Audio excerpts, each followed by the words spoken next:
ಸಿದ್ದರಾಮಯ್ಯ ಮತ್ತು ಡಿಕೆಶಿ ಇವರದ್ದು ಜೋಡೆತ್ತು ಜೋಡಿ. ಅಬ್ಬಬ್ಬ, 2023ರ ಅಸೆಂಬ್ಲಿ ಚುನಾವಣೆಯಲ್ಲಿ ಕಾಂಗ್ರೆಸ್ ಮಾಡಿತ್ತಲ್ಲ ಮೋಡಿ, ನಿಜಕ್ಕೂ ಯಾರೂ ಕೂಡ ಊಹಿಸುವುದಕ್ಕೂ ಸಾಧ್ಯವಿರಲಿಲ್ಲ ಬಿಡಿ. 135 ಸೀಟು ಗೆದ್ದ ಕಾಂಗ್ರೆಸ್ ಕರ್ನಾಟಕದ ರಾಜಕೀಯ ಇತಿಹಾಸದಲ್ಲೇ ಹೊಸ ಚರಿತ್ರೆಯನ್ನ ಬರೆದು ಬಿಟ್ಟದ್ದಂತೂ ಸುಳ್ಳಲ್ಲ. ಬಿಜೆಪಿ ಮತ್ತು ಜೆಡಿಎಸ್ ಪಾಳಿಯಕ್ಕೂ ಕೂಡ ಕಾಂಗ್ರೆಸ್ ಸಾಧಿಸಿದ್ದ ಪ್ರಚಂಡ ಗೆಲುವು ಕೂಡ ಅಕ್ಷರಶಃ ಶಾಕನ್ನ ಕೊಟ್ಬಿಟ್ಟಿತ್ತು. ಎಸ್ ವೀಕ್ಷಕರೇ, ಕಾಂಗ್ರೆಸ್ ಏನೋ ಅಧಿಕಾರಕ್ಕೆ ಬಂತು. ಈಗ 2 ವರ್ಷ ತುಂಬಿದ ಸಿದ್ದು ಸರ್ಕಾರ ಗ್ಯಾರಂಟಿ ದರ್ಬಾರನ್ನ ನಡೆಸ್ತಿದೆ. ಪ್ರತಿಪಕ್ಷ ಬಿಜೆಪಿ ಮತ್ತು ಇದರ ಜೊತೆ ಮೈತ್ರಿ ಒಪ್ಪಂದ ಮಾಡಿಕೊಂಡು ಕೈಕೋಟೆಯಲ್ಲಿ ಬಿರುಗಾಳಿಯನ್ನ ಎಬ್ಬಿಸೋದಕ್ಕೆ ತಯಾರಿ ನಡೆಸ್ತಾ ಇರುವ ದಳಪತಿಗಳು ಕೂಡ 135 ಸೀಟ್ ಇರೋ ಕಾರಣಕ್ಕೆ ಸದ್ಯಕ್ಕಂತೂ ಸಿದ್ದು ಸರ್ಕಾರಕ್ಕೆ ಗಂಡಾಂತರ ಅನ್ನೋದು ದೂರದ ಮಾತು. ಕೈಕೋಟೆಯಲ್ಲಿ ಬಿರುಗಾಳಿಯನ್ನೇ ಸೃಷ್ಟಿಸ್ತಾ ಇದೆ ನಾಯಕತ್ವದ ವಿಚಾರಕ್ಕೆ ನಡೀತಿರುವ ಚಟಾಪಟಿ. ನಾನೇ 5 ವರ್ಷ ಸಿಎಂ ಆಗಿರ್ತೀನಿ, 2028ಕ್ಕೂ ನನ್ನ ನಾಯಕತ್ವದಲ್ಲೇ ಚುನಾವಣೆಗೆ ಹೋಗ್ತೀವಿ, ಪವರ್ ಶೇರಿಂಗ್ ಡೀಲ್ ಇಲ್ಲ, ಮತ್ತೊಂದಿಲ್ಲ ಅಂತ ಸಿದ್ದರಾಮಯ್ಯ ಈಗಾಗಲೇ ಬಾಂಬ್ ಸಿಡಿಸಿದ್ರು. ಕೈಕೋಟೆಯಲ್ಲಿ ಮಾತ್ರ ಇನ್ನೂ ಸಿಎಂ ಕುರ್ಚಿಯ ಫೈಟ್ ನಿಲ್ತಾ ಇಲ್ಲ. ಪವರ್ ಶೇರಿಂಗ್ ಡೀಲ್ ಆಗಿಲ್ಲ. ಹೈಕಮಾಂಡ್ ಏನಾದ್ರೂ ಡಿಸಿಷನ್ ತೆಗೆದುಕೊಂಡ್ರೆ ಅದಕ್ಕೆ ನಾನು ಬದ್ಧ, ಡಿಕೆನು ಬದ್ಧ ಅಂತ ಸಿದ್ದರಾಮಯ್ಯ ಹೇಳಿದ್ರು. ಆದ್ರೆ ಕಾಂಗ್ರೆಸ್ನಲ್ಲಿ ಈಗ ನಡೀತಿರುವ ಮತ್ತೊಂದು ಬೆಳವಣಿಗೆಯನ್ನ ನೋಡಿದ್ರೆ ಸಿದ್ದರಾಮಯ್ಯ ಸಿಎಂ ಸ್ಥಾನದಲ್ಲಿ 5 ವರ್ಷ ಇರಲ್ಲ ಅನ್ನೋ ಸೂಚನೆ ಸಿಗ್ತಾ ಇದೆ. ಆದ್ರೆ ನೆಕ್ಸ್ಟ್ ಸಿಎಂ ಸ್ಥಾನ ಸಿಗೋದು ಡಿಕೆಶಿಗಲ್ಲ, ಮತ್ತೊಬ್ಬ ಹಿರಿಯ ನಾಯಕನಿಗೆ. ಕಾಂಗ್ರೆಸ್ನಲ್ಲಿ ಈಗ ಸಂಚಲನವನ್ನ ಸೃಷ್ಟಿಸಿರುವ ವಿದ್ಯಮಾನ ಸದ್ದು ಮಾಡ್ತಿದೆ. ಸಿದ್ದರಾಮಯ್ಯ ನಂತರ ಕನಕಪುರದ ಬಂಡೆ ಡಿಕೆಶಿ ಸಿಎಂ ಆಗ್ತಾರೆ ಅನ್ನೋ ಮಾತಿತ್ತು. ಯಕಾಚಿತ್ ಡಿಕೆಶಿಯ ಸಿಎಂ ಸ್ಥಾನವನ್ನ ಪಡೆಯೋದಕ್ಕೆ ಹಾಕಿದ್ದ ಪಟ್ಟು ಇದೆಯಲ್ಲ, ಅದು ಮಾತ್ರ ಸ್ಟ್ರಾಂಗ್ ಆಗೇ ಇತ್ತು. ಹೈಕಮಾಂಡೆ ಡಿಕೆ ಹಾಕಿದ್ದ ಪಟ್ಟನ್ನ ಬಿಡಿಸಿಕೊಳ್ಳೋದಕ್ಕೆ ಹೈರಾಣಾಗಿ ಹೋಗಿತ್ತು. ಆದ್ರೂ ಸಿದ್ದರಾಮಯ್ಯ ಅವರ ಚಾಣಾಕ್ಷ ರಾಜಕಾರಣದ ಮುಂದೆ ಡಿಕೆ ಅಲ್ಲ ಅಂತ 100 ಡಿಕೆಶಿಗಳು ಬಂದರೂ ಕೂಡ ತನ್ನ ಬಳಿ ಇದ್ದ ಸಿಎಂ ಹುದ್ದೆಯನ್ನ ಪಡೆಯೋದಕ್ಕೆ ಸಾಧ್ಯವಿರಲಿಲ್ಲ ಬಿಡಿ. ಯಾಕಂದ್ರೆ ಸಿದ್ದು ಗೊತ್ತಲ್ವಾ, ದೇವೇಗೌಡರಂತ ದೇವೇಗೌಡರಿಗೆ ನೀರು ಕುಡಿಸಿ ರಾಜಕಾರಣ ಮಾಡಿದವರು. ಅಷ್ಟಿಲ್ಲದೆ ಮೂಲ ಕಾಂಗ್ರೆಸ್ಸಿಗರ ಮಧ್ಯೆಯೂ ಅದೇ ದೊಡ್ಡಗೌಡರ ಗೂಡಿನಿಂದ ಬಂದು ಸಿಎಂ ಆಗ್ತಾ ಇದ್ರ ಹೇಳಿ. ಪ್ರಿಯ ವೀಕ್ಷಕರೇ, ಈಗ ಅಸಲಿ ವಿಚಾರ ಏನಂತ ಹೇಳ್ತೀವಿ ನೋಡಿ.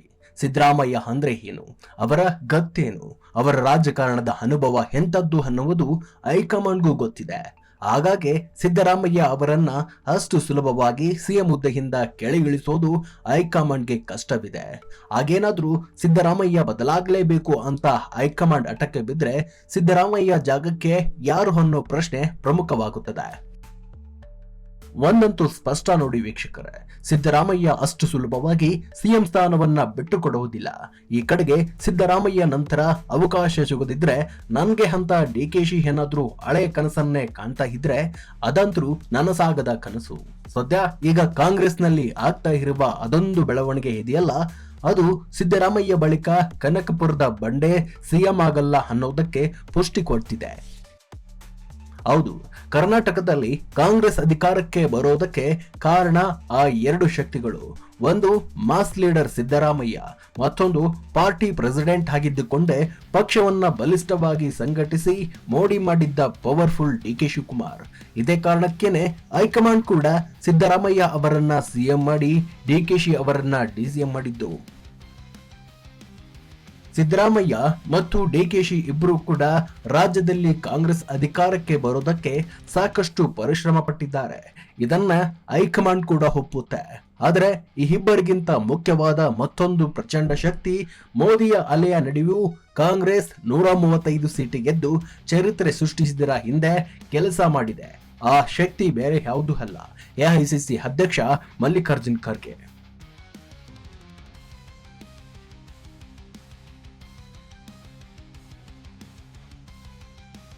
ಎಸ್, ಮಲ್ಲಿಕಾರ್ಜುನ್ ಖರ್ಗೆ ಕನ್ನಡಿಗರು.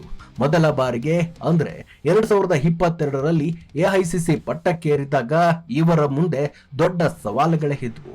ಅದು ಬರೀ ಅಧ್ಯಕ್ಷರಾದ 3 ವರ್ಷವೇ ಕರ್ನಾಟಕದಲ್ಲಿ ಅಸೆಂಬ್ಲಿ ಎಲೆಕ್ಷನ್ ಎದುರಾಗಿ ಬಿಟ್ಟಿತ್ತು. ಮೊದಲೇ ಕರ್ನಾಟಕದವರೇ ಆಗಿದ್ದ ಖರ್ಗೆ ಮುಂದೆ ತನ್ನದೇ ಆದ ನೆಲದಲ್ಲಿ ಪಕ್ಷವನ್ನ ಗೆಲ್ಲಿಸಿ ಅಧಿಕಾರಕ್ಕೆ ತರುವ ದೊಡ್ಡ ಸವಾಲು ಮುಂದಿತ್ತು. ಹೇಗೋ ಖರ್ಗೆ ಅವರ ಅಧ್ಯಕ್ಷರಾದರ ಅದೃಷ್ಟವೋ ಏನೋ, ಕೈಕೋಟೆಯಲ್ಲಿ ಹೊಸ ಚರಿತ್ರೆಯೇ ಸೃಷ್ಟಿಯಾಗಿ ಪಕ್ಷ ಅಧಿಕಾರಕ್ಕೆ ಬಂತು. ಎಐಸಿಸಿ ಅಧ್ಯಕ್ಷರಾಗಿದ್ದ ಖರ್ಗೆಗೆ ಅಂತೂ ಕರ್ನಾಡೆ ಈ ದಿಗ್ವಿಜಯ 100 ಪಟ್ಟು ಹುಮ್ಮಸ್ಸು ಕೊಟ್ಟು ಸಾರ್ಥಕತೆಯ ಭಾವ ಮೂಡಿಸಿಬಿಟ್ಟಿತ್ತು. ಅಲ್ಲಿಗೆ ಸಿದ್ದು ಡಿಕೆ ಬಳಿಕ ಖರ್ಗೆ ಅವರ ಆ ಪ್ರಬಲ ಶಕ್ತಿ ಕೂಡ ಕೈ ಸರ್ಕಾರ ಮೋಡಿ ಮಾಡೋದಕ್ಕೆ ಸಾಧ್ಯವಾಗಿತ್ತು. ಸಿದ್ದರಾಮಯ್ಯ ನಂತರ ಡಿಕೆಶಿ ಸಿಎಂ ಆಗ್ಬೇಕು ಅನ್ನೋದು ಚರ್ಚೆ ಆಗ್ತಾ ಇತ್ತು. ಡಿಕೆ ಕೂಡ ಅದೇ ಹುಮ್ಮಸ್ನಲ್ಲಿ ಇದ್ದಾರೆ ಕೂಡ. ಆದ್ರೆ ಸಿದ್ದರಾಮಯ್ಯ ಸಿಎಂ ಕುರ್ಚಿ ಬಿಡಬೇಕಿಲ್ಲ ಅನ್ನೋದೇ ಡಿಕೆಗೂ ಅಡ್ಡಿ ಆಗಿದ್ದ ತಾಪತ್ರೆ. ಆದ್ರೆ ಈಗ ನವೆಂಬರ್ನಲ್ಲಿ ಸಿದ್ದರಾಮಯ್ಯ ಸ್ಥಾನ ಬದಲಾಗುತ್ತೆ ಅನ್ನೋ ಗೊಂದಲ ಇದೆ.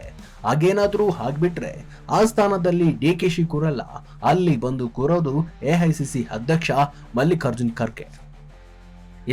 ಖರ್ಗೆ ಅವರು ರಾಜ್ಯ ರಾಜಕಾರಣಕ್ಕೆ ಬರೋ ಸೂಚನೆ ಅಂತೂ ಸಿಗ್ತಾ ಇದೆ. ಹಾಗೇನಾದ್ರೂ ಇಂಥದ್ದೊಂದು ಬೆಳವಣಿಗೆ ನಡೆದು ಹೋದ್ರೆ ಡಿಕೆಶಿ ಕಂಡ ಸಿಎಂ ಕನಸು ನುಚ್ಚು ನೂರು ಆಗಲಿದೆ.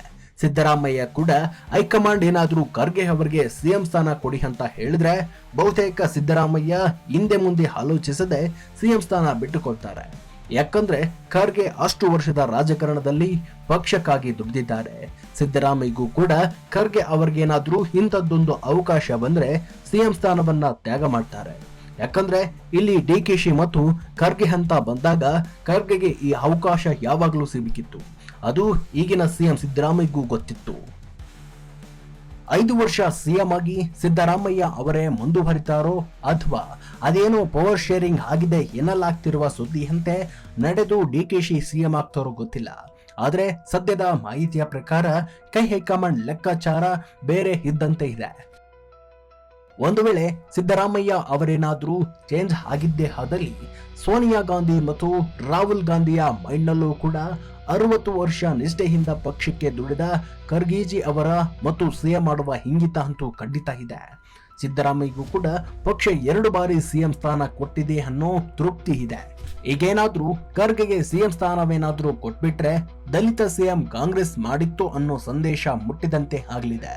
ಇದೇ ಸ್ಟ್ರಾಟಜಿ ಮೇಲೆ ಮತ್ತೆ 2028ಕ್ಕೆ ಅಸೆಂಬ್ಲಿ ಎಲೆಕ್ಷನ್ಗೆ ಹೋಗ್ಬಿಟ್ರೆ ಕಾಂಗ್ರೆಸ್ಗೆ ಮತ್ತೆ ಅಧಿಕಾರ ಸಿಗ್ಬೋದು. ಹೇಗೋ 2.5 ವರ್ಷ ಖರ್ಗೆ ಸಿಎಂ ಆಗಿರ್ತಾರೆ. ಮುಂದೆ 2028ಕ್ಕೆ ಒಕ್ಕಲಿಗ ಸಮುದಾಯದ ನಾಯಕ ಡಿಕೆಶಿಗೆ ಸಿಎಂ ಸ್ಥಾನ ಅಂತ ಬಿಂಬಿಸ್ಬಿಟ್ರೆ ಅನಾಯಾಸವಾಗಿ 2028ಕ್ಕೂ ಕೂಡ ಕಾಂಗ್ರೆಸ್ ಕೈ ಚಳಕ ತೋರ್ಬೋದು. ಮಲ್ಲಿಕಾರ್ಜುನ್ ಖರ್ಗೆ ಅವರು ನಿಷ್ಠಾವಂತರಾಗಿ ಕಾಂಗ್ರೆಸ್ ಪಕ್ಷಕ್ಕೆ ಸೇವೆ ಸಲ್ಲಿಸ್ತಾ ಬಂದಿದ್ದಾರೆ. ಹಾಗೆ ನೋಡಿದ್ರೆ ಮಲ್ಲಿಕಾರ್ಜುನ್ ಖರ್ಗೆ ಅವರಿಗೆ ಸಿಎಂ ಆಗುವ ಅವಕಾಶಗಳು ಹಲವು ಬಾರಿ ಬಂದಿದ್ರು, ಕೊನೆಯ ಕ್ಷಣದಲ್ಲಿ ಕೈತಪ್ಪಿ ಹೋಗಿದ್ದಾವೆ. ಇದಕ್ಕೆ ಕಾರಣ ರಾಜಕೀಯವಾಗಿ ಆದ ಕೆಲವೊಂದು ಸಾಂದರ್ಭಿಕ ಸನ್ನಿವೇಶಗಳು ಇರಬಹುದು. ಖರ್ಗೆ ಅವರು ಯಾವುದಕ್ಕೂ ತಲೆ ಕೆಡಿಸಿಕೊಳ್ಳದೆ ಪಕ್ಷ ಕೊಟ್ಟ ಜವಾಬ್ದಾರಿಗಳನ್ನ ಅಚ್ಚುಕಟ್ಟಾಗಿ ನಿರ್ವಹಿಸಿ ಇವತ್ತು ಎಐಸಿಸಿ ಅಧ್ಯಕ್ಷ ಸ್ಥಾನಕ್ಕೆ ಏರಿದ್ದಾರೆ. ಆದ್ರೆ ಗೊತ್ತಿಲ್ಲ, ಅದೃಷ್ಟ ಕುಲಾಯಿಸಿದ್ರೆ ಕರ್ನಾಟಕದ ಸಿಎಂ ಆಗೋ ಕಾಲವೇನೂ ದೂರವಿಲ್ಲ. ಖರ್ಗೆ ತಮ್ಮ ರಾಜಕೀಯ ಜೀವನದುದ್ದಕ್ಕೂ ಹಲವು ಏಳುಬೀಳುಗಳನ್ನ ಕಂಡವರು. ಮೂಲತಃ ಬೀದರ್ನವರು ಆದ ಇವರು ಮೊದಲ ಬಾರಿಗೆ 1969ರಲ್ಲಿ ರಾಜಕೀಯಕ್ಕೆ ಪ್ರವೇಶ ಮಾಡ್ತಾರೆ. ಕಾನೂನು ಪದವಿಯನ್ನ ಮುಗಿಸಿರುವ ಖರ್ಗೆಗೆ ರಾಜ್ಯದ ಮುಖ್ಯಮಂತ್ರಿ ಆಗುವ ಅವಕಾಶಗಳು ಇದ್ರೂ ಕೂಡ ಕಡೆ ಕ್ಷಣದಲ್ಲಿ ಎಲ್ಲವೂ ಕೈತಪ್ಪಿ ಹೋಗಿದ್ವು. 1999, 2004 ಹಾಗೆ 2013ರಲ್ಲಿ ಕರ್ನಾಟಕದ ಸಿಎಂ ಸ್ಥಾನಕ್ಕೆ ಇವರು ಹೆಸರು ಜೋರಾಗಿ ಕೇಳಿಬಂದಿತ್ತು. ಇನ್ನು ಯುಪಿಎ ಸರ್ಕಾರದಲ್ಲಿ ಅದರಲ್ಲೂ ಮನಮೋಹನ್ ಸಿಂಗ್ ಅವಧಿಯಲ್ಲಿ ಖರ್ಗೆ ರೈಲ್ವೆ ಸಚಿವರಾಗಿ ಕಾರ್ಮಿಕ ಮಂತ್ರಿಯಾಗಿ ಕಾರ್ಯನಿರ್ವಹಿಸಿದ್ದಾರೆ. ಇದಲ್ಲದೆ ರಾಜ್ಯಸಭೆಯ ವಿರೋಧ ಪಕ್ಷದ ನಾಯಕನಾಗಿಯೂ ಕೂಡ ಇವರು ಸದ್ದು ಮಾಡಿದ್ದಾಗಿದೆ. ಹಾಗೆ ಕರ್ನಾಟಕದ ರಾಜ್ಯ ರಾಜಕಾರಣದಲ್ಲೂ ಕೂಡ ಖರ್ಗೆ ಹಲವು ಹುದ್ದೆಗಳನ್ನ ನಿರ್ವಹಿಸಿದ್ದಾರೆ. ಅದರಲ್ಲೂ ಅಧಿನಾಯಕಿ ಸೋನಿಯಾ ಮತ್ತು ರಾಹುಲ್ಗೆ ಖರ್ಗೆ ಅಂದ್ರೆ ಅದೇನೋ ವಿಶ್ವಾಸ. ಗುಲಾಂ ನಬಿ ಆಜಾದನ್ನ ಬಿಟ್ರೆ ಗಾಂಧಿ ಕುಟುಂಬದ ಜೊತೆ ಹೆಚ್ಚು ಆಪ್ತತೆಯನ್ನ ಬೆಳೆಸಿಕೊಂಡಿದ್ದ ಮತ್ತೊಬ್ಬ ರಾಜಕೀಯ ನೇತರ ಅಂದ್ರೆ ಅದು ಖರ್ಗೆ ಮಾತ್ರ. ಸೋಲಿಲ್ಲದ ಸರ್ದಾರನಾಗಿದ್ದ ಖರ್ಗೆ ಸೋತಿದ್ದು ಅದೊಮ್ಮೆ ಮಾತ್ರ. 2019ರ ಲೋಕಸಭಾ ಚುನಾವಣೆಯಲ್ಲಿ ಬಿಜೆಪಿಯ ಉಮೇಶ್ ಜಾಧವ್ ವಿರುದ್ಧವಾಗಿ ಮೊದಲ ಬಾರಿಗೆ ಸೋಲುವ ಮೂಲಕ ಮುಖಭಂಗವನ್ನ ಅನುಭವಿಸಿದರು. ಅದೇನೇ ಇರಲಿ, ಖರ್ಗೆ ಈಗ ಎಐಸಿಸಿ ಅಧ್ಯಕ್ಷರಾಗಿದ್ದಾರೆ. ಗೊತ್ತಿಲ್ಲ, ನಸೀಬು ಕೈ ಹಿಡಿದ್ರೆ ಹೇಗೋ ರಾಜ್ಯ ರಾಜಕಾರಣಕ್ಕೆ ಬರೋ ಸೂಚನೆ ಅಂತೂ ಸಿಗ್ತಿರೋದ್ರಿಂದ ಸಮಯದಲ್ಲೇ ಸಿಎಂ ಆಗುವ ಯೋಗವೂ ಬಂದು ಬಿಡಬಹುದು ಅನ್ನೋದನ್ನ ಕಾದು ನೋಡಬೇಕಾಗಿದೆ.